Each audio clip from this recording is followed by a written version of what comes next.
Esa tarde de mayo, cuando todavía el cielo de Lima no se decide entre la lluvia que nunca cae del todo y la humedad que se queda pegada a la piel, yo llevaba en la mano una bolsa con ropa recién planchada, un paquete de café de chanchamayo recién molido y una cajita de suspiros a la limeña que había comprado en una pastelería de la avenida Larco. Pensé que iba a encontrar a mi nieta cansada, con esas ojeras que da el trabajo cuando se acumula sin avisar. No pensé que iba a encontrarme con un silencio que todavía, mientras les cuento esto, me sigue doliendo en el pecho como una piedra que no se disuelve. Subí por el ascensor estrecho de ese edificio antiguo de la calle General Borgoño, y mientras subía me iba sonriendo sola, pensando en lo que le diría a Renata cuando abriera la puerta. «Hola, mi amor, le traje tu café, le traje tus suspiros, ya sabes que no hay postre que aguante después de los 30 sin que una abuela se lo recuerde». Pero cuando la puerta se abrió, algo en el aire ya me avisaba que no era un día cualquiera. Las cortinas estaban cerradas, a pesar de que afuera todavía quedaba luz de tarde. Esa luz gris y suave que tiene Lima cuando la garúa decide quedarse flotando sin caer. Y la sala olía a madera nueva, como si hubieran instalado un mueble esa misma mañana. Las revistas de decoración sobre la mesita estaban ordenadas por tamaño, una encima de la otra, perfectas, como en una vitrina, no como en una casa donde vive una persona de carne y hueso. Renata me habló bajito, demasiado bajito, como si cada palabra tuviera que pasar por una aduana invisible antes de salir de su boca. Tengo que parar aquí un segundo, porque todavía hoy, contándoles esto, se me cierra la garganta. Antes de seguir, quiero pedirles algo. Si están conmigo, si esta historia ya les está agarrando por dentro, díganme desde dónde me están escuchando. ¿Qué ciudad? ¿Qué país? ¿Y qué hora es allá donde están? Me gusta imaginar a quién le estoy hablando mientras hablo. Si les gusta cómo voy contando esto, déjenme su like. Y si todavía no se han suscrito, suscríbanse, porque aquí hay una historia nueva cada día y esta apenas está empezando. Ahora sí, déjenme seguir, porque lo que viene es la parte que todavía no puedo contar sin que me tiemblen las manos. Fui hasta el cuarto principal para guardar un saco de Renata que había quedado tirado en el sillón. Uno de esos sacos largos que a ella le gustan desde que empezó a trabajar en arquitectura de interiores. Abrí la puerta del armario, una puerta de madera clara, casi blanca, con esas líneas finitas que tiene la madera cuando todavía es nueva. Y justo cuando la abrí, escuché un sonido seco detrás de la pared. No fue un golpe de película de terror, nada de eso, nada que sonara a amenaza evidente. Fue un clic, apenas un clic, repetido, casi doméstico, como si algo pequeñito acabara de despertarse al otro lado de esa pared. Renata se quedó inmóvil. Abrió los ojos como cuando era niña y la sorprendía comiendo dulces antes de la cena. Pero esta vez no había nada de gracia en esa mirada. Se llevó el dedo a la boca, pidiéndome silencio con un gesto que no dejaba espacio para preguntas. Yo sentí el frío de la garúa entrando por la ventana, ese frío húmedo que se mete en los huesos de Lima sin avisar, y por primera vez en mi vida no reconocí la casa donde vivía mi nieta. «Abuela, no cierres el armario todavía», me dijo, en un susurro tan bajo que tuve que acercarme para entenderlo completo. Si vuelve a sonar, significa que él sabe que estamos hablando. Yo me quedé con la mano todavía en la puerta del armario, sin saber si cerrarla o no, sin entender nada de lo que estaba pasando, pero entendiendo, en lo más hondo de mí, que algo en la vida de mi nieta se había vuelto un idioma que yo no conocía. Y ahí empezó todo lo que les voy a contar. Yo me llamo Matilde Gálvez Ureta. Tengo 75 años, viuda hace 7, desde que mi Octavio se fue de este mundo después de 41 años de matrimonio. Vivo sola en un departamento antiguo de la calle Porta, en Miraflores, con esos techos altos que tienen los edificios de antes, con un balcón pequeño desde donde se ve, si uno se estira un poco el cuello, un pedazo del malecón Cisneros. Mi vida desde que enviudé es sencilla, casi ceremoniosa en su sencillez. Me levanto temprano, antes de que salga el sol, y mientras el café se cuela, voy regando las plantas del balcón, esas geranias que mi marido sembró el último año que estuvo conmigo y que yo cuido como si fueran parte de él todavía. Después camino hasta el malecón, despacio, sin apuro, saludando a los mismos vecinos de siempre, comprando pan francés en la misma panadería de la esquina, donde el panadero ya sabe que quiero las puntas más doradas. Guardo mis recibos en sobres organizados por mes, una costumbre que mi madre me enseñó cuando yo era niña en un pueblo de la sierra, y que nunca pude dejar, ni cuando llegamos a Lima, ni cuando me casé, ni ahora que ya no hay nadie a quien rendirle cuentas más que a mí misma. Me vi en el espejo del baño esa mañana, antes de salir hacia la casa de Renata, y me pregunté cuándo llegaron todas esas líneas alrededor de los ojos. Mi madre las tenía igualitas al final de su vida. ¿Será que una hereda, junto con los gestos y las recetas, también las arrugas que el tiempo va dejando en la cara de las mujeres de la familia? En la familia me dicen la que se acuerda de todo, la que llama si alguien está enfermo, la que sabe el cumpleaños de la prima lejana, la que guarda las fotos viejas en cajas con etiquetas escritas a mano. Esa soy yo, la memoria caminante de los Gálvez. Y quizás por eso, cuando algo no encaja en una historia, cuando algo suena distinto a como debería sonar, mi cuerpo lo nota antes que mi cabeza lo entienda. Tengo que contarles algo de mi pasado, aunque todavía no entiendo del todo por qué me sigue doliendo tanto. Cuando yo tenía apenas 20 años, recién casada, viví un tiempo en una casa donde una vecina, una mujer mayor que yo entonces, bajaba la voz cada vez que su esposo entraba al cuarto. Yo era joven, no entendía nada de esas cosas, y un día le dije a mi marido que esa vecina hablaba como si tuviera miedo. Mi marido se rió y me dijo que yo imaginaba demasiado.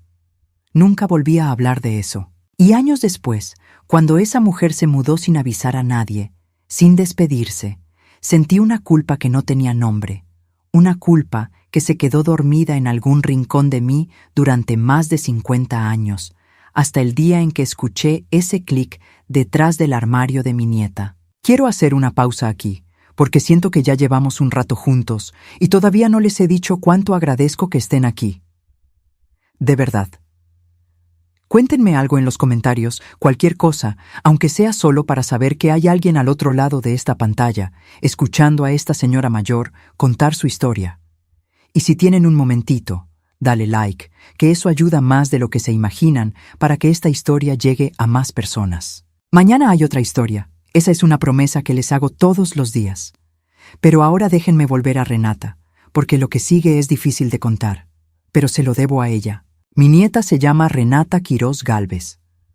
Tiene 33 años, es arquitecta de interiores, una de esas profesionales que parecen tranquilas por fuera, pero que cargan adentro una energía nerviosa que solo quienes la conocemos de cerca sabemos reconocer. Su madre, mi hija Alicia Gálvez Paredes, de 55 años, fue profesora universitaria muchos años, hasta que decidió jubilarse antes de tiempo, dijo ella, para tener más paz. Alicia siempre fue la hija discreta, la que mantiene la familia unida sin hacer demasiadas preguntas, la que prefiere la armonía, aunque eso signifique tragarse cosas que debería decir en voz alta. Renata, en cambio, de chiquita era distinta.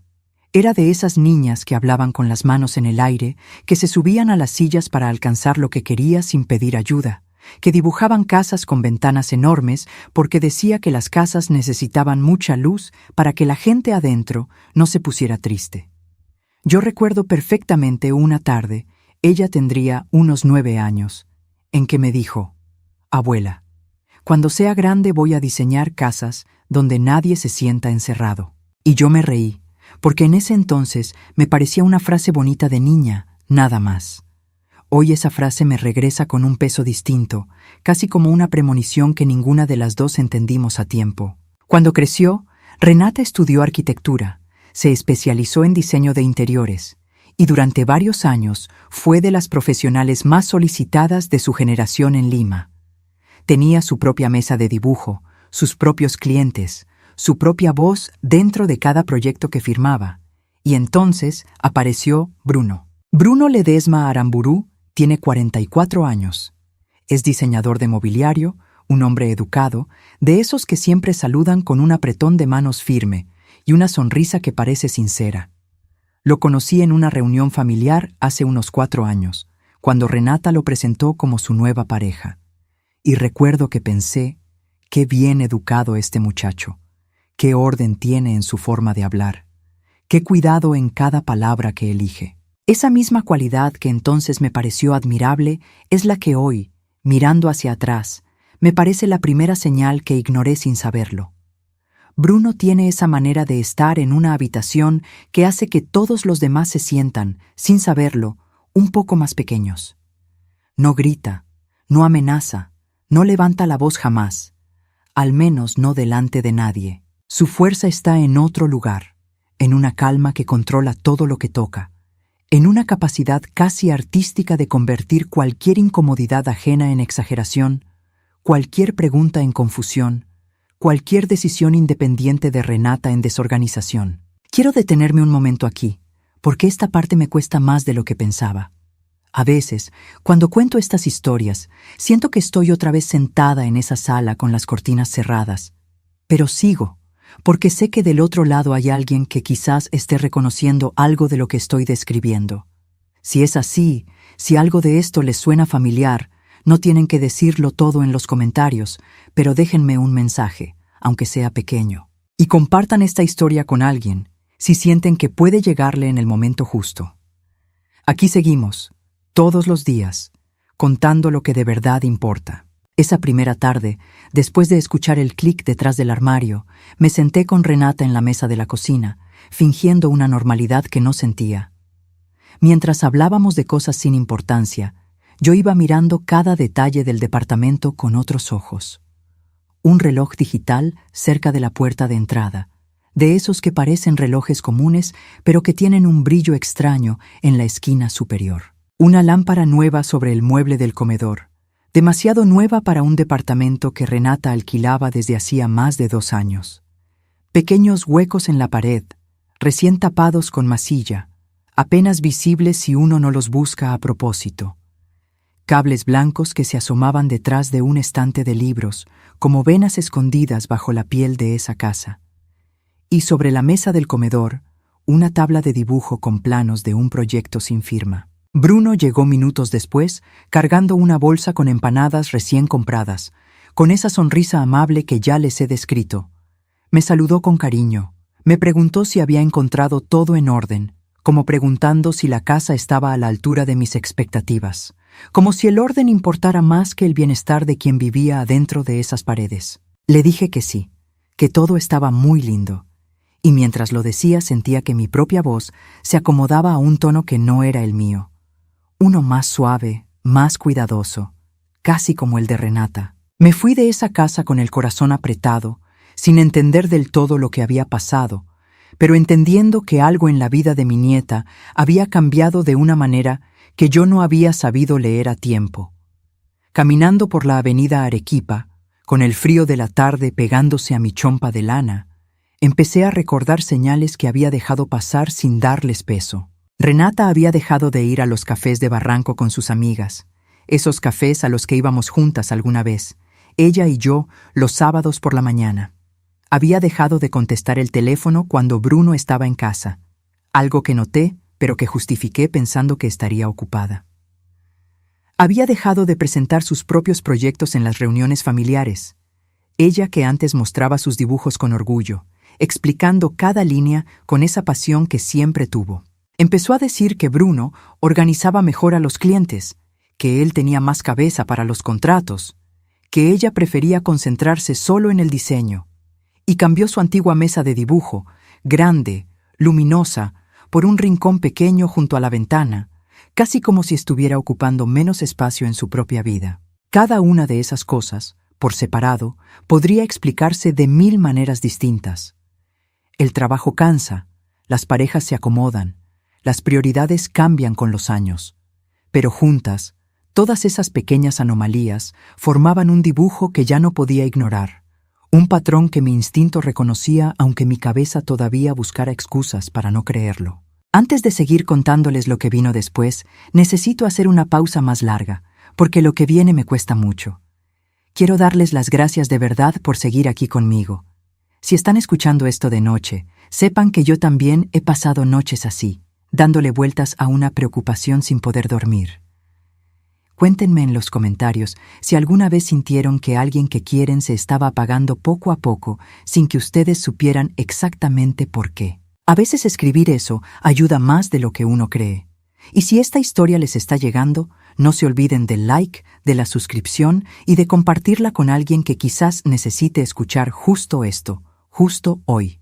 Aquí hay una historia nueva cada día y créanme que todavía falta mucho por contar. Pasaron casi 2 semanas antes de que volviera a ver a Renata. En ese tiempo la llamé varias veces, mensajes cortos, sin presión, preguntando cómo estaba, si necesitaba algo, si quería venir a almorzar a mi casa un domingo. Sus respuestas eran cortas también, educadas, casi ensayadas. Todo bien, abuela, no te preocupes, ando con mucho trabajo. Yo conocía a esa nieta desde que nació, y esas frases no sonaban a ella. Sonaban a alguien que estaba leyendo un libreto que otra persona había escrito. Decidí visitar a mi vecina Pilar Zamudio, una mujer de 72 años que vivió toda su vida administrando edificios en Miraflores, y que tiene esa mirada afilada de quien ha visto entrar y salir a cientos de familias distintas bajo el mismo techo. Le conté, sin entrar en muchos detalles, lo que había sentido en esa visita, el clic detrás de la pared, el silencio extraño de Renata, la sonrisa controlada de Bruno. Pilar me escuchó con atención, sin interrumpirme, y al final me dijo algo que se me quedó grabado. Matilde, en todos mis años administrando edificios, aprendí que las casas más silenciosas no siempre son las más tranquilas. A veces el silencio es solo el ruido que la gente aprendió a no hacer. Esa frase me acompañó durante varios días, y fue la primera vez que alguien, además de mí misma, le puso palabras a lo que yo sentía sin poder explicar. Quiero parar aquí un instante antes de seguir, porque la próxima parte de esta historia es la que de verdad cambió todo. Antes de continuar, díganme algo, cualquier cosa, en los comentarios. ¿Han tenido alguna vecina o algún vecino como Pilar? Alguien que con una sola frase les ayudó a entender algo que llevaban tiempo sintiendo sin saber nombrar? Me encantaría leerlos. Y si todavía no le han dado like a este video, este es un buen momento, porque lo que viene es de lo más fuerte que les voy a contar hoy. La siguiente vez que fui a la casa de Renata fue un sábado, sin avisar, con la excusa de llevarle un tupper con causa limeña que yo sabía que le encantaba desde niña. Tocó Bruno la puerta, con esa misma sonrisa medida, y me dijo que Renata estaba en una llamada de trabajo y que la esperara en la sala. Me sentí extrañamente vigilada, como si mi propia presencia en esa casa necesitara un permiso que nadie me había explicado. Mientras esperaba, vi sobre la mesa del comedor una carpeta con el logo de un cliente, y dentro, hojas con la firma de Bruno en proyectos que yo sabía, porque Renata me lo había contado meses atrás, habían sido idea original de ella. Renata salió del cuarto unos minutos después, con el teléfono todavía en la mano, y al verme, se le iluminó la cara de una manera que no había visto en semanas. Me abrazó fuerte, más fuerte de lo normal, como si necesitara ese abrazo más de lo que decía con palabras. Y en ese abrazo, en ese segundo en que nadie más nos veía, me susurró algo al oído que todavía hoy me eriza la piel cada vez que lo recuerdo. Abuela, no le digas a nadie que viniste sin avisar. No le pregunté por qué en ese momento. No quise asustarla, no quise que sintiera que yo también la estaba presionando como sentía, sin decirlo, que la presionaba todo lo demás en esa casa. Pero algo dentro de mí, esa misma voz que había aprendido a callar hace 50 años con aquella vecina de mi juventud, me dijo con total claridad que esta vez no me iba a quedar callada. Esta vez, no. Bruno entró a la sala minutos después, con la misma cordialidad de siempre, ofreciéndome un café, preguntándome por mi salud, por mis plantas, por el clima de Miraflores, como si fuéramos 2 viejos amigos charlando un sábado por la tarde. Y mientras lo escuchaba hablar con esa voz tan calmada, tan medida, tan perfectamente educada, sentí algo que nunca había sentido frente a otro ser humano. Sentí miedo, no un miedo de gritos ni de golpes, un miedo más callado, más viejo, el miedo de estar frente a alguien que sabe exactamente cómo hacer que la verdad parezca exageración. Me fui de esa casa con el corazón latiendo distinto, sabiendo que ya no podía hacer como que no había visto nada, y caminando de vuelta hacia el paradero del Metropolitano, bajo esa garúa fina que cae sobre Lima sin que uno se dé cuenta del momento exacto en que empezó, me prometí algo a mí misma. Le prometí a mi nieta, aunque ella todavía no sabía que yo lo estaba prometiendo, que esta vez no iba a mirar para otro lado como hice hace 50 años. Esta vez iba a quedarme cerca, mirando, escuchando, esperando el momento en que ella necesitara que alguien le creyera. Antes de cerrar esta primera parte de la historia, necesito agradecerles de nuevo por haber llegado hasta aquí conmigo. De verdad, sé que ha sido un rato largo, pero también sé que hay cosas que no se pueden contar rápido sin perder lo que de verdad importa. Cuéntenme en los comentarios desde dónde me están escuchando, qué hora es allá donde están, y si quieren saber qué pasó después con esa carpeta sobre la mesa, con esos cables detrás del estante, con ese clic que todavía no había encontrado explicación. Denle like si esta historia los está tocando. Suscríbanse si todavía no lo han hecho, porque mañana hay otra historia esperándolos, y compartan esto con alguien que quizás, justo ahora, esté viviendo algo parecido sin saber cómo nombrarlo. Yo sigo aquí, contándoles lo que viví, porque a veces contar es la única forma de entender del todo lo que uno mismo pasó. Pasaron 3 semanas desde aquella tarde en que Renata me susurró al oído que no le dijera a nadie que había llegado sin avisar. 3 semanas en las que yo no dejé de pensar en ese clic detrás del armario, en esa carpeta con la firma equivocada sobre la mesa del comedor, en esa mirada de mi nieta que parecía pedir auxilio sin atreverse a pedirlo del todo. Decidí, sin decirle nada a nadie todavía, empezar a observar con más cuidado. No para espiar, eso quiero que quede claro, nunca fue mi intención meterme donde no me correspondía. Era, más bien, el instinto de una mujer que ha vivido suficiente como para reconocer cuando algo no cierra, aunque no tenga todavía las palabras exactas para explicarlo. Empecé a anotar las cosas en una libreta pequeña que guardaba en el cajón de mi mesa de noche, junto a la foto de mi Octavio. Anotaba las fechas de cada visita, las frases exactas que escuchaba, los detalles que me llamaban la atención. El día que Renata mencionó, casi de pasada, que ya no firmaba sus proyectos con su nombre completo porque era más práctico que la empresa apareciera solo bajo el nombre de Bruno. El día que noté que ya no tenía su antiguo teléfono, sino uno nuevo, idéntico al de él, comprado el mismo mes. El día que escuché, sin querer, una llamada telefónica en la que Renata le explicaba a una clienta, con una voz extrañamente apagada, que cualquier consulta sobre presupuestos debía hacerse directamente con Bruno. No sabía entonces que esa libreta se convertiría, meses después, en algo mucho más importante que un simple desahogo de abuela preocupada. Pero algo en mí, esa misma voz vieja y sabia que llevo dentro desde que el mundo me enseñó a desconfiar de los silencios demasiado perfectos, me decía que escribir las cosas, fecharlas, guardarlas, era mejor que confiar solo en la memoria. La memoria, con los años, empieza a dudar de sí misma. El papel no duda. Antes de seguir, déjenme tomar un respiro, porque contar todo esto en orden me cuesta más de lo que pensaba. Quiero preguntarles algo.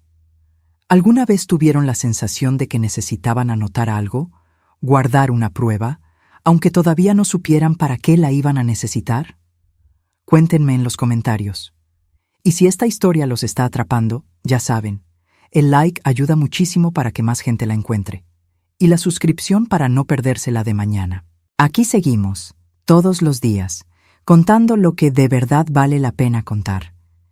Una tarde de esas semanas, fui a visitar a Hernán Saldívar, un viejo amigo de mi difunto Octavio, ingeniero civil jubilado, un hombre de esos que hablan poco, pero piensan mucho antes de soltar una palabra.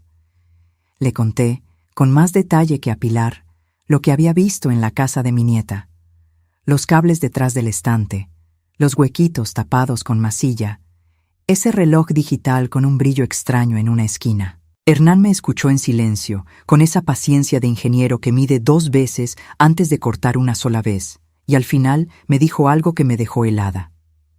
Matilde, eso que describes no suena a decoración, suena a instalación. Le pregunté qué quería decir con eso, y él, con mucho cuidado, me explicó que en los últimos años se había vuelto común instalar pequeños dispositivos de monitoreo doméstico, cámaras diminutas, micrófonos disfrazados de objetos comunes, todo bajo el pretexto de seguridad, de cuidar la casa, de proteger los equipos costosos. Me dijo que él mismo había ayudado a un sobrino a desinstalar un sistema parecido hace un par de años, en circunstancias muy distintas, pero con la misma sensación de incomodidad detrás.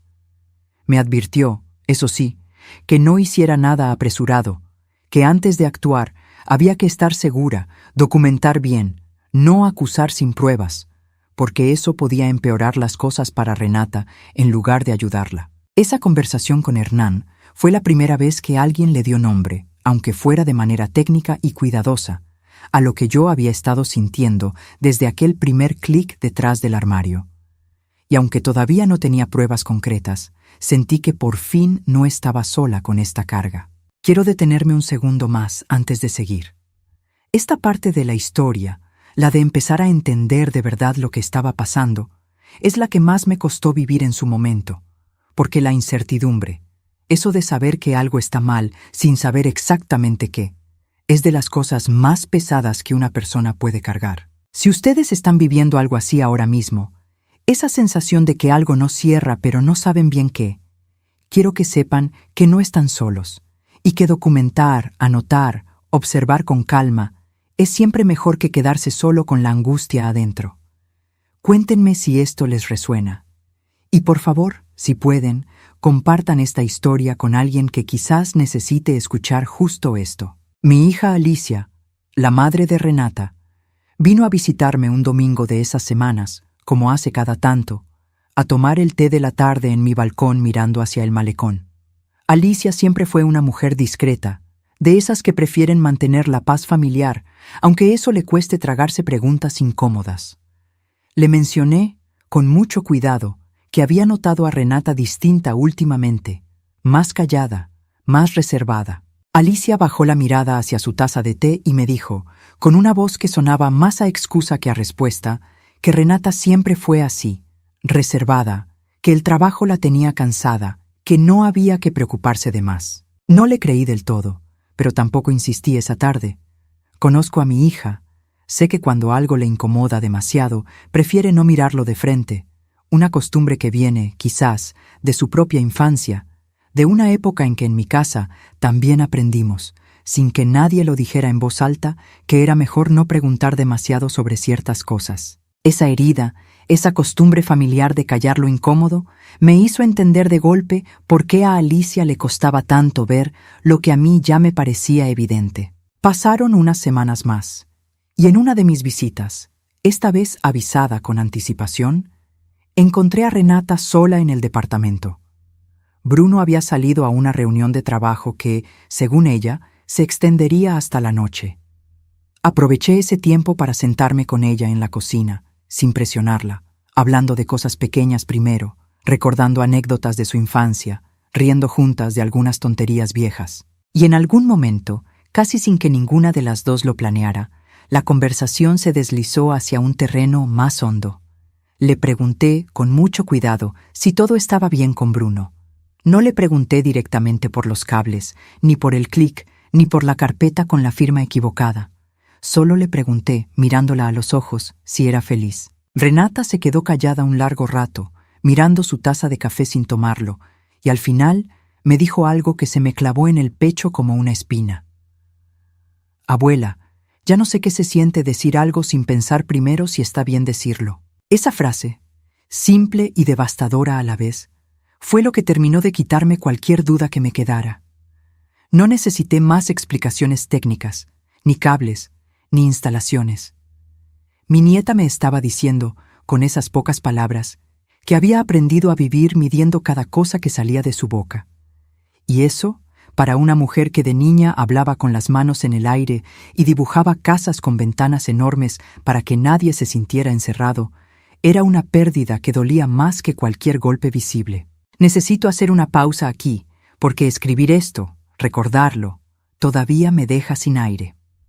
Antes de seguir, quiero pedirles algo de corazón. Si alguna vez sintieron que medían cada palabra antes de decirla, si alguna vez se sintieron pequeños en su propia casa, cuéntenme, aunque sea con pocas palabras, en los comentarios. No están solos en eso. Y si esta historia les está tocando algo de verdad, dejen su like, suscríbanse, porque mañana hay otra historia esperándolos, y quizás esta misma, hoy, pueda ayudar a alguien que ustedes conocen si se la comparten. Después de esa conversación, decidí que ya no podía quedarme solo observando desde lejos. Necesitaba entender mejor qué había detrás de esa pared del armario, qué significaba ese clic que había escuchado meses atrás. Y la oportunidad llegó de una manera que yo no esperaba. Renata me llamó un viernes por la tarde, con la voz más tranquila de lo habitual, para pedirme un favor. Me dijo que tenía que entregar unos prototipos de muebles en la tienda de su amiga Cecilia Poma, en Barranco, y que Bruno había quedado en llevarla, pero a último momento le había surgido un compromiso. Me preguntó si yo podía acompañarla, ya que ella todavía no manejaba con confianza por esa zona de calles empinadas y angostas. Le dije que sí, por supuesto, encantada. Mientras la esperaba en su departamento esa tarde, antes de salir hacia Barranco, Renata fue a su cuarto a buscar unos documentos. Yo me quedé en la sala, y sin pensarlo demasiado, me acerqué al armario, esa misma puerta de madera clara que meses atrás había escondido aquel clic misterioso. La abrí con cuidado, casi con miedo de que algo volviera a sonar. Y ahí, en el fondo, encajada detrás del zócalo, encontré algo que no esperaba ver. Era una regla curva de arquitecta, hecha de acrílico ahumado, una de esas herramientas que Renata usaba desde que empezó su carrera para dibujar formas orgánicas en sus proyectos de interiores. La reconocí enseguida, porque la había visto sobre su mesa de dibujo cientos de veces a lo largo de los años. Pero esta vez no estaba sobre ninguna mesa. Estaba encajada en el fondo del armario, como si alguien la hubiera usado como una pequeña palanca para abrir algo. La tomé con cuidado, sintiendo el frío del acrílico contra mis dedos, esa superficie lisa que tantas veces había visto deslizarse sobre papel vegetal en manos de mi nieta cuando todavía dibujaba con la libertad de quien no teme equivocarse. Y al moverla un poco, descubrí que detrás del zócalo había una tapa estrecha, casi invisible si uno no sabía exactamente dónde mirar. Quiero hacer una pausa antes de contarles lo que encontré detrás de esa tapa, porque siento que estoy llegando a una de las partes más importantes de toda esta historia. Antes de seguir, díganme desde dónde me están escuchando, qué hora es allá, y si están viendo esto solos o acompañados. Denle like si quieren que sepa que están conmigo en este momento, y suscríbanse, porque mañana hay otra historia, y la de pasado mañana, y así cada día sin falta. Ahora sí, déjenme contarles lo que vi. Detrás de esa tapa estrecha no había nada grotesco, nada que diera miedo a primera vista. Solo un pequeño compartimento técnico, limpio, frío, con algunos cables ordenados, un receptorcito de audio doméstico del tamaño de una caja de fósforos, unas etiquetas de instalación con fecha y código, y unas tarjetas de mantenimiento de una empresa de seguridad. Y junto a todo eso, dobladas con cuidado, varias hojas de papel vegetal con anotaciones escritas a mano, con la letra inconfundible de Renata. Las leí ahí mismo, con el corazón latiéndome tan fuerte que pensé que se me iba a salir del pecho.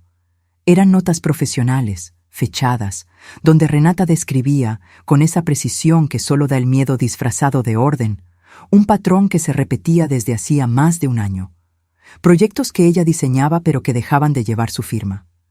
Clientes que poco a poco empezaban a responder solo a los correos de Bruno. Reuniones que se reprogramaban sin que ella se enterara hasta el último momento. Propuestas que llegaban a manos del cliente con modificaciones que ella nunca había aprobado.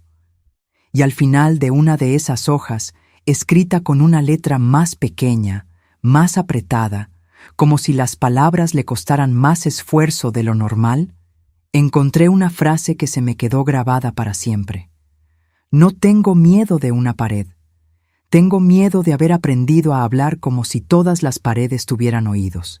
Me quedé parada frente a ese armario abierto, con la regla curva en una mano y esas hojas de papel vegetal en la otra, sintiendo que el suelo se movía un poco bajo mis pies, no por sorpresa, sino porque finalmente entendía, con una claridad que dolía, que el ruido detrás de aquella pared nunca había sido lo más aterrador de toda esta historia. Lo más aterrador era darme cuenta de que mi nieta llevaba más de un año aprendiendo a achicarse, a medirse, a desaparecer un poquito cada día dentro de su propia casa, y que yo, su abuela, la que se acuerda de todo, había tardado demasiado en darme cuenta.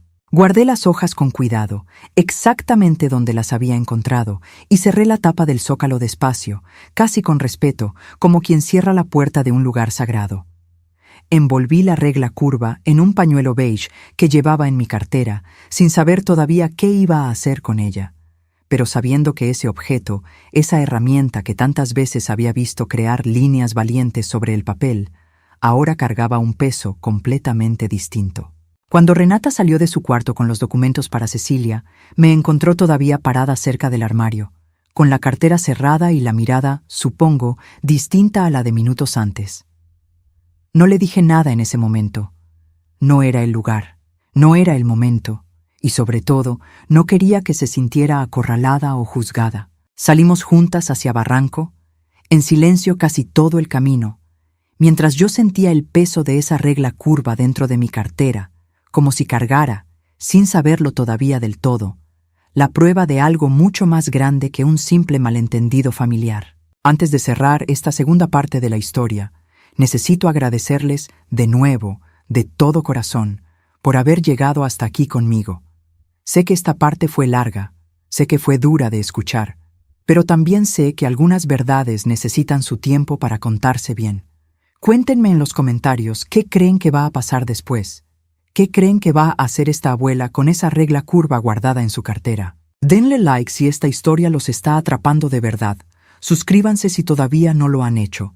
Y compartan esto con alguien que necesite escuchar que a veces el silencio más perfecto es el que esconde el dolor más grande.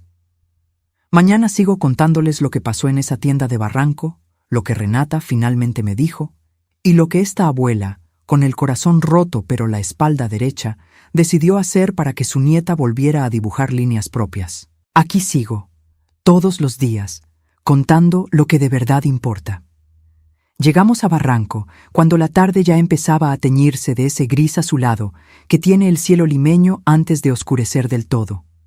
La tienda de Cecilia Poma queda en la calle Cajamarca, número 339.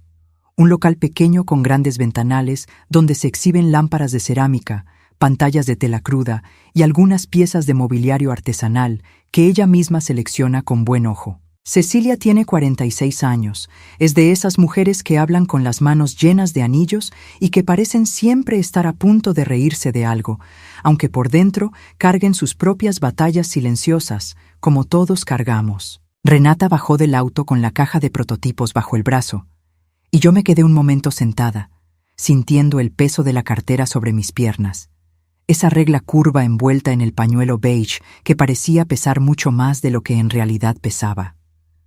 Tomé aire, salí del auto y entré detrás de mi nieta a esa tienda que olía a madera nueva y a cera de vela, un olor mucho más cálido que el de aquel departamento de cortinas cerradas que me había recibido meses atrás. Cecilia saludó a Renata con un abrazo largo, de esos que se dan entre amigas que se conocen desde antes de que la vida se complicara, y a mí me saludó con una sonrisa cálida, llamándome señora Matilde, con un respeto que se notaba sincero.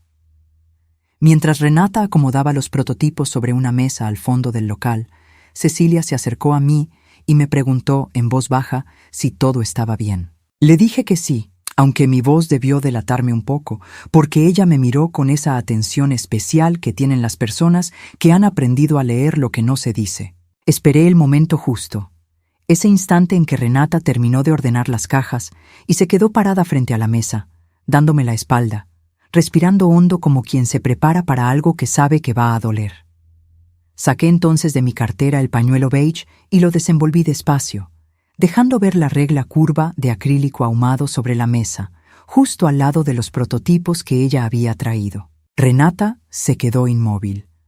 No hizo falta que yo dijera una sola palabra. La vi mirar ese objeto, reconocerlo y entender, en un segundo, que su abuela había encontrado el camino hasta ese compartimento detrás del zócalo, hasta esas hojas de papel vegetal, hasta esa frase que ella misma había escrito con letra apretada en una noche que yo no podía ni imaginar cuán difícil habría sido. Antes de seguir contándoles lo que pasó en ese momento, necesito tomar un respiro, porque esta escena, todavía hoy, me deja sin aire cada vez que la recuerdo. Quiero agradecerles de corazón por seguir aquí, acompañándome en esta parte tan delicada de la historia. Cuéntenme desde dónde me están escuchando, qué hora es allá donde están, y si alguna vez tuvieron que mostrarle a alguien que querían, sin usar muchas palabras, que ya sabían la verdad. Denle like si esta historia los está tocando, suscríbanse si todavía no lo han hecho, porque mañana hay una historia nueva esperándolos, y esta apenas está llegando a su momento más importante. No le pregunté a Renata por qué no me lo había contado antes. Sentí, con una certeza que no necesitaba palabras, que esa pregunta hubiera sonado a reproche, y lo último que quería en ese momento era que mi nieta sintiera que la estaba juzgando. En cambio, me acerqué a ella, le tomé las manos con las mías, esas manos que de niña dibujaban casas con ventanas enormes, y le dije, con la voz más baja y más firme que pude encontrar dentro de mí: no vine a preguntarte por qué hablaste bajito, hija mía. Vine a decirte que ya no tienes que medir tu vida alrededor del miedo. Renata se quebró ahí mismo, en silencio casi completo. Esas lágrimas que parecían haber estado esperando permiso durante demasiado tiempo para finalmente caer. Cecilia, con una delicadeza que le agradeceré toda mi vida, se acercó y trajo 2 sillas. Nos sentó a las 2 junto a la mesa y se quedó cerca, sin invadir, ofreciendo su presencia sin pedir explicaciones. Renata empezó a hablar, despacio, con esa voz quebrada de quien lleva mucho tiempo cargando algo demasiado pesado para una sola persona. Me dijo que todo había empezado de manera tan pequeña que ella misma no supo identificar el momento exacto en que las cosas cambiaron. Se dio primero decisiones chiquitas, sin importancia, para evitar discusiones que de todas formas terminaban agotándola. Después aceptó que Bruno revisara sus contratos, porque él decía que tenía más cabeza para los números, y a ella, agotada después de jornadas largas de trabajo, le pareció un alivio que alguien se encargara de esa parte. Más adelante, permitió que él respondiera directamente a los clientes, primero solo cuando ella estaba ocupada, después casi siempre, hasta que un día se dio cuenta de que los clientes ya ni siquiera le escribían a ella primero. Y cuando se dio cuenta de todo eso, me dijo, mirándome a los ojos con una tristeza que me partió el alma, hasta el sonido de su propia voz le parecía que pertenecía más a ese departamento que a ella misma. Quiero detenerme un momento aquí, porque esta confesión de mi nieta es, para mí, el corazón verdadero de toda esta historia. Antes de seguir, déjenme preguntarles algo. ¿Alguna vez sintieron que estaban cediendo cosas pequeñas, una tras otra, hasta que un día se dieron cuenta de que ya no quedaba mucho de su propia voz en sus propias decisiones? No hace falta que cuenten todo en los comentarios, pero si algo de esto les suena familiar, escriban aunque sea una palabra. A veces eso ayuda más de lo que uno imagina. Y si pueden, compartan esta historia con alguien que tal vez esté viviendo algo parecido ahora mismo, sin saber todavía cómo nombrarlo. Le pregunté a Renata, con mucho cuidado, por los dispositivos detrás de la pared, por el clic que yo había escuchado meses atrás. Me explicó que Bruno había instalado todo eso bajo el pretexto de cuidar el departamento, de monitorear ruidos extraños, de proteger los equipos de trabajo que él mismo había comprado para ella. Pero con el tiempo, Renata empezó a notar que sus conversaciones con clientes, sus llamadas de trabajo, incluso charlas privadas con amigas, parecían volver a ella reinterpretadas por Bruno, comentadas, cuestionadas, como si él hubiera estado escuchando todo el tiempo y decidiera, después, qué parte de esa información usar y cómo usarla. Nunca lo confrontó directamente, me confesó, porque cada vez que intentaba mencionar algo parecido a una sospecha, Bruno respondía con una calma tan perfecta, con explicaciones tan razonables, que ella terminaba sintiéndose culpable por haber dudado. Esa es, les digo yo ahora, con la experiencia de mis 75 años, una de las trampas más difíciles de reconocer cuando uno está adentro de ella. Porque no hay gritos que señalar, no hay golpes que mostrar, solo una sensación constante de estar equivocándose, de estar exagerando, de ser uno mismo el problema. Cecilia, que había escuchado todo en silencio, se animó entonces a hablar. Nos contó que ella misma, años atrás, había vivido algo parecido con un socio de su antiguo negocio, alguien que poco a poco fue tomando decisiones que le correspondían a ella, hasta que un día se encontró firmando papeles que ni siquiera había leído completos. Su salida de esa situación, nos dijo, no fue dramática ni rápida. Fue lenta, cuidadosa, con la ayuda de un abogado y de amigas que la sostuvieron durante meses. Y nos dijo algo que se me quedó grabado. La salida correcta casi nunca se parece a las películas. Se parece más a ir recuperando, ladrillo por ladrillo, la casa que uno mismo construyó. Antes de continuar, quiero hacer una pausa para agradecerles otra vez por estar aquí. Esta historia me está costando contarla, lo admito, porque revivir estos momentos no es fácil ni siquiera ahora que sé cómo termina.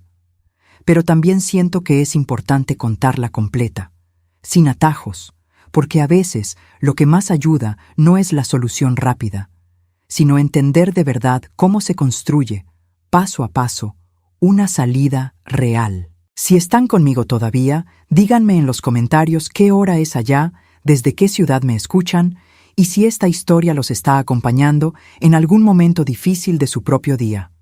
Denle like, suscríbanse y compartan con quien sientan que lo necesita. Sigo contándoles. Esa noche, después de regresar a mi departamento, no pude dormir. Me quedé sentada en mi sillón favorito, el mismo donde mi Octavio se sentaba a leer el periódico cada noche durante 41 años, con la regla curva de Renata todavía sobre la mesita junto a mí, y con un peso en el pecho que no terminaba de aflojarse.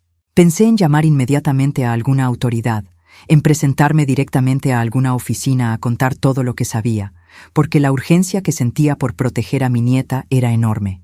Pero algo en mí, esa misma voz prudente que la vida me ha ido enseñando con los años, me dijo que actuar de golpe, sin pensar bien los pasos, podía complicar más las cosas para Renata en lugar de ayudarla. A la mañana siguiente llamé a Pilar y a Hernán y los invité a tomar café en mi balcón. Les conté todo, sin guardarme ningún detalle esta vez, porque sentí que necesitaba la mirada de personas con más experiencia que la mía en este tipo de situaciones. Hernán, con esa calma de ingeniero que mide 2 veces antes de actuar, me explicó que lo más importante en este momento era preservar cualquier evidencia que existiera, fotografiar discretamente las instalaciones si era posible, anotar fechas, guardar copias de las notas de Renata y, sobre todo, buscar la orientación adecuada antes de tomar cualquier paso más grande. Pilar, por su parte, insistió en algo que me pareció igual de importante. Me dijo que lo esencial era escuchar a Renata sin presionarla, dejar que ella misma marcara el ritmo de lo que estaba dispuesta a hacer, porque forzar una decisión antes de que ella estuviera lista podía hacerla sentir, otra vez, que alguien más decidía por ella. Esa conversación con mis 2 amigos me dio algo que necesitaba desesperadamente en ese momento. Un plan, aunque fuera apenas un esbozo de plan, algo más sólido que la angustia pura que había cargado durante semanas. Quiero parar un momento antes de seguir, porque siento que estamos llegando a una parte donde las cosas empiezan, por fin, a moverse hacia adelante. Antes de continuar, cuéntenme algo en los comentarios. ¿Alguna vez tuvieron que pedir ayuda a alguien con más experiencia para entender qué hacer en una situación difícil? A mí me costó mucho admitir que necesitaba esa ayuda, que no podía resolver esto sola con solo mi instinto de abuela. Si esta historia los está acompañando, dejen su like, y si todavía no se suscribieron, este es un buen momento, porque mañana sigo contándoles cómo se armó, paso a paso, todo lo que vino después. Los días siguientes los pasé en una especie de espera tensa, Veía a Renata cada vez que podía, siempre con cuidado, siempre dejando que ella decidiera cuánto contarme y cuándo. En una de esas visitas, ella misma me confesó que había empezado a hablar con una orientadora profesional, alguien que Cecilia le había recomendado, una persona especializada en ayudar a quienes habían vivido dinámicas de control dentro de sus relaciones. Me dijo que las primeras sesiones habían sido muy difíciles, que había llorado más de lo que esperaba, pero que por primera vez en mucho tiempo sentía que alguien la escuchaba sin intentar arreglarle la vida por ella, sino ayudándola a encontrar sus propias palabras de nuevo. Esa noticia me llenó de un alivio que no sabía que necesitaba tanto, porque entendí, en ese momento, que mi papel no era resolverle la vida a mi nieta, sino estar presente, firme, paciente, mientras ella encontraba su propio camino de regreso hacia su propia voz. Bruno, mientras tanto, seguía comportándose con la misma cordialidad de siempre cada vez que coincidíamos, sin ningún indicio visible de sospecha. Eso, en cierto modo, me daba más tiempo, pero también me llenaba de una inquietud distinta, porque sabía que esa calma podía romperse en cualquier momento si él llegaba a notar algún cambio en Renata, alguna señal de que las cosas ya no eran exactamente como él había acomodado todo. Antes de cerrar esta tercera parte, quiero agradecerles otra vez de todo corazón por acompañarme hasta aquí. Sé que esta historia avanza despacio, con cuidado, pero es justamente esa lentitud la que hace que cada paso sea real, ganado, no inventado de la nada. Cuéntenme en los comentarios qué creen que va a pasar cuando Bruno finalmente se entere de todo lo que estamos descubriendo. Denle like si quieren que siga contándoles. Suscríbanse para no perderse la historia de mañana. Y compartan esto con alguien que quizás necesite, justo hoy, escuchar que las salidas reales casi siempre se construyen despacio, con paciencia, con ayuda y con mucho amor. Aquí sigo, todos los días, contando lo que de verdad importa. Pasaron casi 2 meses desde aquella tarde en la tienda de Cecilia. 2 meses en los que la vida pareció avanzar en 2 velocidades distintas a la vez. Por fuera, todo seguía igual. Renata continuaba viviendo en ese departamento de la calle General Borgoño. Bruno seguía llegando cada tarde con su misma cordialidad medida. Las cortinas seguían cerrándose más temprano de lo necesario. Pero por dentro, en silencio, algo se estaba construyendo, ladrillo por ladrillo, como había dicho Cecilia aquella tarde. Renata seguía con sus sesiones de orientación, cada vez con más confianza, según me contaba en nuestras llamadas semanales. Empezó, poco a poco, a retomar contacto directo con algunos de sus antiguos clientes, escribiéndoles ella misma, presentándose con su nombre completo, recordándoles los proyectos que había diseñado desde el principio. Me contó que la primera vez que envió uno de esos correos, sintió las manos temblando. No por miedo a Bruno exactamente, sino por el miedo más viejo, más profundo, de no saber si todavía era capaz de sostener su propia voz frente al mundo después de tanto tiempo aprendiendo a bajarla. Quiero hacer una pausa aquí, antes de seguir, porque siento que esta parte de la historia, la de la reconstrucción lenta, es tan importante como cualquier confrontación dramática. Antes de continuar, cuéntenme en los comentarios desde dónde me están escuchando, qué hora es allá, y si alguna vez tuvieron que recuperar, poco a poco, algo de ustedes mismos que sentían perdido. Denle like si esta historia los está acompañando, suscríbanse si todavía no lo han hecho, porque mañana hay una historia nueva y esta sigue avanzando hacia un momento que todavía falta contar. Hernán, fiel a su palabra de ingeniero cuidadoso, me ayudó a contactar a un técnico de confianza, un antiguo colega suyo que se dedicaba a revisar instalaciones eléctricas y de seguridad en edificios residenciales. Le explicamos, con mucho cuidado y sin entrar en detalles innecesarios, que sospechábamos de una instalación no autorizada en el departamento de mi nieta, y le pedimos que nos orientara sobre cómo proceder de manera correcta, sin que eso significara entrar en líos legales por hacer las cosas de manera apresurada. El técnico nos explicó algo que me pareció fundamental en ese momento.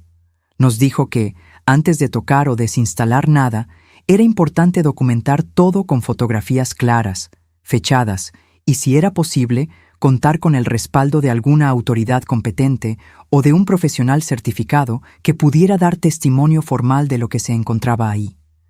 Eso evitaría que después, en caso de cualquier disputa, se pudiera alegar que la evidencia había sido alterada o fabricada. Esa conversación me hizo entender, una vez más, que la justicia real, la que de verdad protege a las personas, no se construye con impulsos ni con venganzas rápidas. Se construye con paciencia, con pasos correctos, con la humildad de pedir ayuda a quienes saben más que uno sobre cómo hacer las cosas bien. Renata, cuando le contamos este plan, se mostró nerviosa al principio, pero también aliviada de que hubiera, por fin, un camino claro hacia adelante. Me dijo algo que me llenó de orgullo, aunque también me dolió un poco escucharlo. Me dijo: «Abuela, tenía tanto miedo de que esto sonara exagerado si lo contaba, que prefería cargarlo sola antes que arriesgarme a que alguien me dijera que estaba inventando cosas». Quiero detenerme un momento en esa frase, porque creo que es una de las verdades más importantes que esta historia puede dejarles. ¿Cuántas veces alguien carga algo pesado en silencio? No porque no tenga a quien contárselo, sino porque tiene miedo de no ser creído. Si alguna vez sintieron eso, si alguna vez se guardaron algo importante por miedo a que pareciera exagerado, quiero que sepan que esa duda no es un defecto suyo. Es algo que ciertas dinámicas de control siembran adentro de uno a propósito, aunque nadie lo diga en voz alta. Cuéntenme en los comentarios si esto les hace sentido. Y si pueden, denle like a este video y compártanlo con alguien que quizás necesite escuchar justo esto hoy. Con la ayuda del técnico, Renata pudo fotografiar discretamente, durante una tarde en que Bruno había salido a una reunión larga, todo el compartimento detrás del zócalo del armario. Los cables, el receptor de audio, las etiquetas de instalación con fecha y código, las tarjetas de mantenimiento de la empresa de seguridad.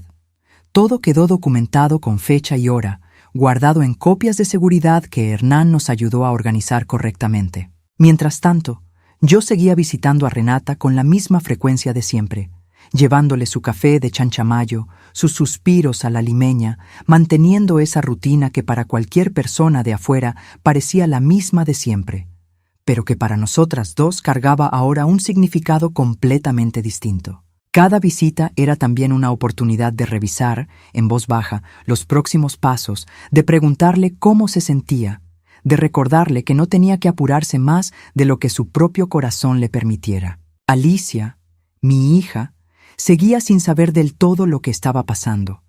Renata había decidido, con mucho cuidado, contarle solo una parte de la historia, lo justo para que entendiera que las cosas no estaban bien, sin necesidad de cargarla con todos los detalles todavía. Alicia reaccionó con una mezcla de preocupación y de esa culpa silenciosa que conozco tan bien, esa culpa de no haber visto antes lo que estaba pasando frente a sus propios ojos. Le dije a mi hija, una tarde en mi balcón, algo que también quiero compartirles a ustedes ahora. Le dije que no servía de nada cargar con la culpa de no haber visto antes, porque algunas dinámicas están construidas, precisamente, para no ser vistas con facilidad. Lo importante, le dije, no es cuándo empezamos a ver, sino qué hacemos una vez que por fin vemos. Antes de seguir, quiero hacer una pausa más, porque siento que estamos llegando a una parte crucial de toda esta historia. Cuéntenme algo en los comentarios.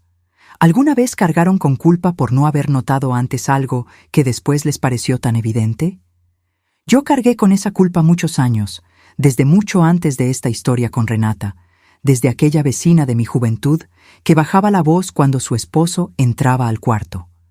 Si esto les resuena, escríbanme. Y si esta historia los está tocando de verdad, denle like, suscríbanse, porque mañana sigo contándoles lo que pasó cuando finalmente llegó el momento de actuar. Llegó entonces el día en que Renata decidió, con el apoyo de su orientadora, de Cecilia, de Hernán y mío, dar el primer paso formal hacia adelante.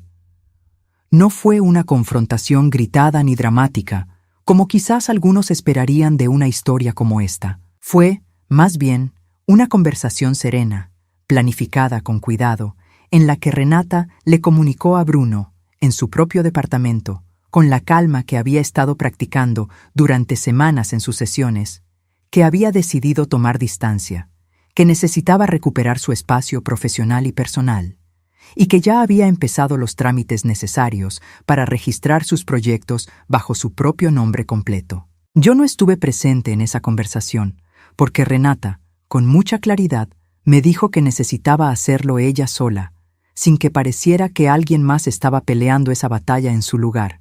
Y yo respeté esa decisión, aunque el corazón me latiera con fuerza, esperando en mi propio departamento una llamada que tardó horas en llegar. Cuando finalmente Renata me llamó esa noche, su voz sonaba distinta. No estaba eufórica ni triunfante, sino cansada, profundamente cansada, pero con algo nuevo dentro de esa fatiga, algo que sonaba a alivio verdadero.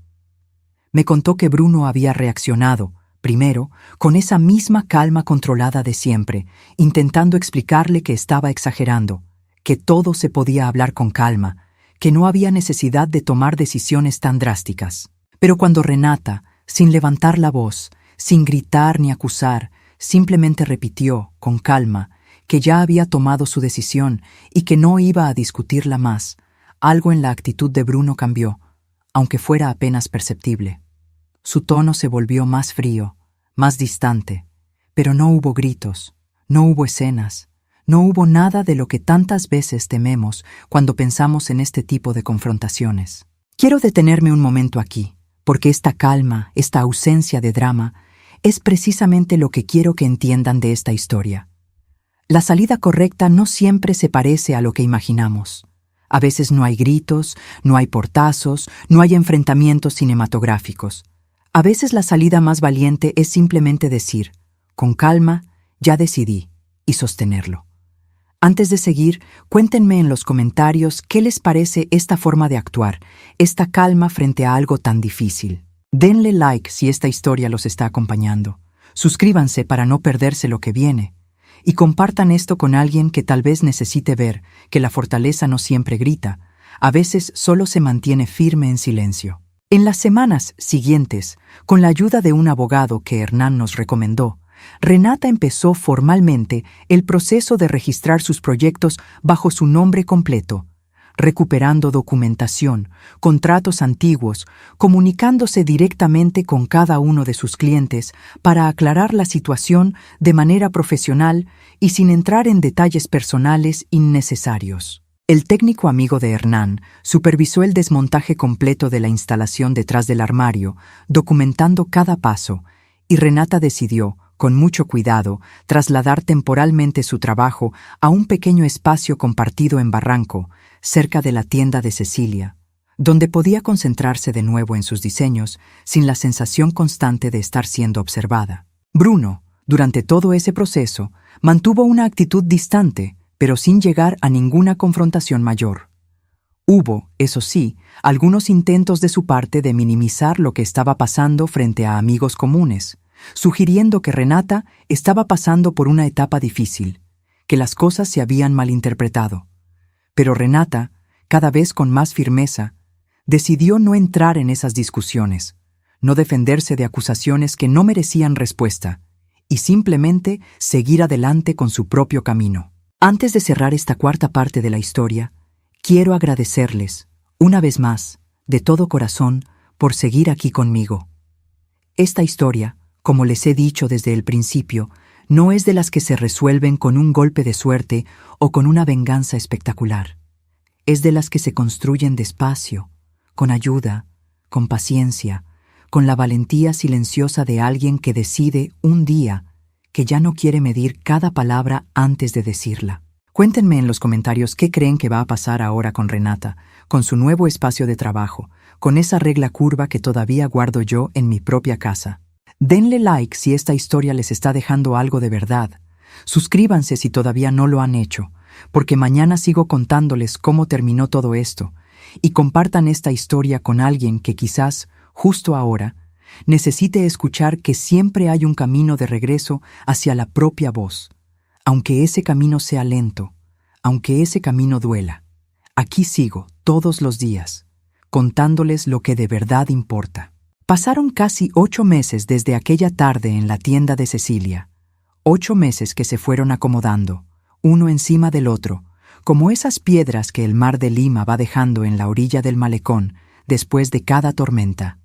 Hoy, contándoles esto, ya con la distancia que da el tiempo, puedo decir que la vida de mi nieta es otra, y que la mía también cambió, aunque a mi edad uno cree que ya no quedan demasiadas sorpresas guardadas dentro del propio corazón. Renata se instaló por completo en ese pequeño espacio de trabajo compartido en Barranco, en la avenida Pedro de Osma, número 205, un lugar con ventanas grandes que dan hacia la calle, con macetas sobre el escritorio y con una luz natural que entra distinta a cualquier hora del día. No hay ningún armario pegado a esa pared. No hay cortinas que se cierren más temprano de lo necesario. Hay, eso sí, mucho ruido de la calle, de los autos, de los vendedores ambulantes, de la vida de Barranco que entra sin permiso por esas ventanas abiertas. Y Renata me dijo, una tarde que la visité, que ese ruido de afuera ahora le parece el sonido más tranquilo del mundo, porque por fin es un ruido que no tiene que interpretar, que no tiene que medir, que no esconde nada detrás. Quiero detenerme un momento aquí, antes de seguir, porque siento que estamos llegando a la parte final de esta historia y quiero que sepan cuánto significa para esta abuela que ustedes hayan llegado hasta aquí conmigo.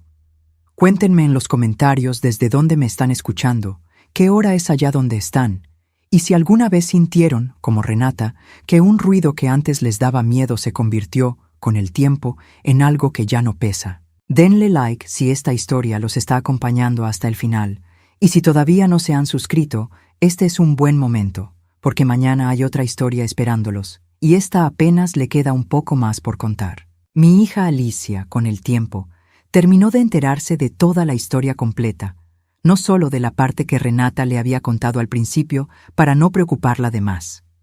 Recuerdo la tarde en que se sentaron las tres juntas, en mi balcón, con el café ya frío y las palabras saliendo despacio, una por una, como quien vacía un costal que ha cargado demasiado tiempo. Alicia llamó muy a su manera, lloró en silencio, sin escándalo, y después de un rato largo le dijo a Renata algo que a mí también me llegó hondo.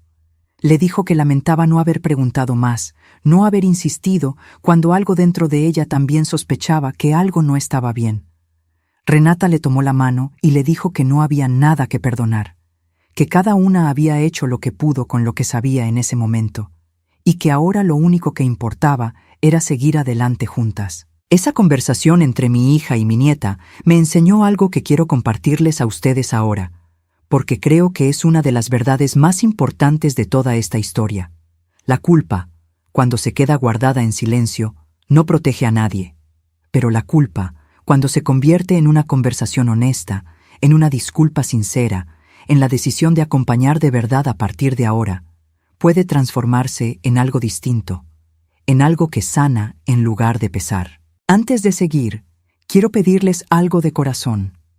Si alguna vez sintieron que cargaban una culpa parecida, la de no haber preguntado lo suficiente, la de no haber insistido cuando algo dentro de ustedes ya sospechaba, cuéntenme en los comentarios. No hace falta que cuenten todos los detalles, pero a veces decirlo en voz alta, aunque sea en un comentario, ayuda más de lo que uno imagina. Y si esta historia les está dejando algo de verdad, denle like, suscríbanse y compártanla con alguien que quizás necesite escuchar justo esto hoy. Bruno, por su parte, terminó alejándose de la vida de Renata de manera gradual y sin escenas mayores. No hubo ningún momento de gran espectáculo, ningún enfrentamiento final cargado de gritos, como quizás algunos esperarían. Hubo, eso sí, algunos correos fríos relacionados con la división de cosas materiales, algunos silencios incómodos en encuentros casuales por el barrio, y con el tiempo, una distancia que se fue volviendo más y más natural, hasta que Renata me contó que ya casi ni pensaba en él, salvo en los días en que alguna conversación, sin querer, le hacía recordar ese tiempo. No sé exactamente qué fue de su vida después, y les confieso que no me importa demasiado saberlo, porque esta historia, desde el principio, nunca trató sobre él. Trató siempre sobre la voz de mi nieta y sobre el camino lento que tuvo que recorrer para recuperarla. Quiero ser honesta con ustedes en algo que me parece importante decir antes de seguir. Esta historia no termina con una sentencia judicial espectacular, ni con un castigo ejemplar que deje a todos satisfechos como en las películas. Termina con algo más sencillo y a la vez más verdadero. Termina con una mujer que decidió, paso a paso, recuperar su propio espacio, su propia firma, su propia voz, sin necesitar destruir a nadie en el proceso, solo necesitando dejar de medirse a sí misma alrededor del miedo de otra persona. Antes de seguir contándoles cómo terminó todo esto, déjenme tomar un respiro, porque siento que estamos llegando a la parte que más me cuesta y, a la vez, más me llena de paz. Cuéntenme en los comentarios qué les ha parecido esta manera de cerrar una historia así, sin venganza, sin espectáculo, solo con la verdad encontrando su propio camino. Denle like si esto les resuena, suscríbanse si todavía no lo han hecho, porque aquí hay una historia nueva cada día, y la de mañana también va a llevarles algo verdadero adentro. Pilar y Hernán siguieron siendo, durante todos estos meses, esa pareja de amigos sabios que me acompañó cuando más lo necesitaba. Pilar todavía me visita los jueves por la tarde a tomar café en mi balcón, y muchas veces hablamos de Renata, de cómo va creciendo su trabajo, de los nuevos proyectos que ya firma con su nombre completo sin que nadie más tenga que aprobar esa firma. Hernán, por su parte, sigue ofreciendo su ayuda silenciosa cada vez que algo técnico se necesita, y nunca olvidaré la frase que me dijo aquella primera tarde, cuando le conté lo que había encontrado detrás de la pared del armario. Esa frase, eso que describes, no suena a decoración, suena a instalación. Fue la primera grieta que se abrió en mi propia negación, y por eso siempre le voy a estar agradecida. Cecilia, mientras tanto, se convirtió en algo más que la amiga de mi nieta. Se convirtió, casi sin que ninguna de las dos lo planeara, en una especie de hermana mayor para Renata, alguien que la acompañó en los momentos más difíciles de esos meses de reconstrucción, alguien que le ofreció no solo un rincón en su tienda para guardar prototipos, sino también un espacio seguro donde llorar sin tener que explicar demasiado. Quiero detenerme aquí un momento, porque creo que esta parte de la historia, la de las amistades que se vuelven familia, merece su propio espacio. Antes de seguir, cuéntenme en los comentarios si tienen en sus vidas a alguien como Pilar, como Hernán, como Cecilia, alguien que no es familia de sangre, pero que se convirtió en parte fundamental de su red de apoyo en un momento difícil. Denle like a este video si quieren que esa persona sepa, de alguna manera, lo importante que es. Y suscríbanse, porque mañana sigo contándoles historias como esta, historias que muestran que a veces la familia que más nos sostiene es la que vamos construyendo con el tiempo, con la confianza y con el cariño. Hoy, cuando visito a Renata en su nuevo espacio de trabajo en Barranco, encuentro algo que me llena el pecho de una paz que no sabía que todavía era capaz de sentir después de todo lo vivido. La encuentro dibujando, otra vez, con esa libertad de antes, con esas líneas curvas y orgánicas que siempre fueron su marca personal desde que era una niña que diseñaba casas con ventanas enormes para que nadie adentro se sintiera encerrado. Sobre su escritorio, enmarcada con cuidado, está la regla curva de acrílico ahumado, ya no escondida detrás de ningún zócalo, ya no usada como palanca para abrir compartimentos secretos, sino expuesta a la luz como un recordatorio de algo muy distinto. Le pregunté, una de esas tardes, por qué había decidido enmarcarla en lugar de simplemente seguir usándola para trabajar como siempre. Me dijo que prefería tener otra regla nueva para dibujar todos los días, y dejar esa, la vieja, como prueba de que volvió a dibujar líneas propias después de haber pasado tanto tiempo dibujando sin darse cuenta dentro de los límites que otra persona le había impuesto. Antes de seguir, necesito hacer una pausa más, porque siento que estamos llegando al corazón de todo lo que esta historia quiere dejarles. Cuéntenme en los comentarios qué objeto tienen ustedes, si lo tienen, que les recuerda algún momento difícil del que lograron salir adelante. A veces esos objetos, igual que esa regla curva sobre el escritorio de mi nieta, dejan de ser símbolos de miedo y se convierten en símbolos de fortaleza. Denle like si esta reflexión les llega, suscríbanse para no perderse la historia de mañana Y si conocen a alguien que esté guardando, en silencio, algún objeto parecido, compartan esta historia con esa persona. Quiero hablarles ahora, directamente, desde el corazón de esta abuela, que ha vivido 75 años y que todavía sigue aprendiendo cosas nuevas sobre las personas que más quiere. Si hay alguien escuchando esto que reconoce, en algo de lo que conté, una parte de su propia vida, quiero decirle algo con toda la honestidad que tengo. No hace falta que la situación se vea exactamente igual a la de Renata para que sea real. No hace falta que haya cables detrás de una pared, ni clics extraños, ni compartimentos escondidos. A veces la señal más importante es mucho más simple y al mismo tiempo mucho más difícil de nombrar. Es esa sensación de medir cada palabra antes de decirla. Es ese silencio que se va volviendo costumbre sin que uno lo decida. Es esa voz interior que cada vez ocupa menos espacio en las propias decisiones. Si ustedes sienten algo de eso, quiero decirles que confíen en esa sensación. No tienen que tener pruebas perfectas. No tienen que tener todas las palabras exactas para explicarlo. Basta con esa inquietud honesta, esa que no se va aunque uno intente convencerse de que está exagerando. Hablen con alguien de confianza, con una amiga, con un familiar, con un profesional si lo necesitan. Busquen un espacio donde puedan empezar a decir en voz alta lo que llevan tiempo callando en silencio. Y si alguien cercano a ustedes empieza a hablar más bajito de lo habitual, si empieza a desaparecer poco a poco de sus propias decisiones, no lo dejen pasar pensando que es solo una etapa. A veces, esa sensación que uno tiene de que algo no cierra es, justamente, la prueba más valiosa que existe. Antes de seguir hacia el final, quiero agradecerles, de todo corazón, por haberme acompañado en esta historia tan larga y tan difícil de contar. Sé que no fue una historia fácil de escuchar, pero también sé que las historias que de verdad importan casi nunca lo son. Cuéntenme en los comentarios qué fue lo que más les llegó de todo este relato. Y si quieren, cuéntenme también qué aprendieron de esta abuela que tardó demasiado en entender lo que estaba pasando frente a sus propios ojos, pero que, cuando por fin entendió, no se quedó quieta. Renata, hoy, vuelve a ir a los cafés de Barranco con sus amigas, los sábados por la mañana, como antes. Vuelve a contestar el teléfono sin mirar primero hacia ninguna puerta.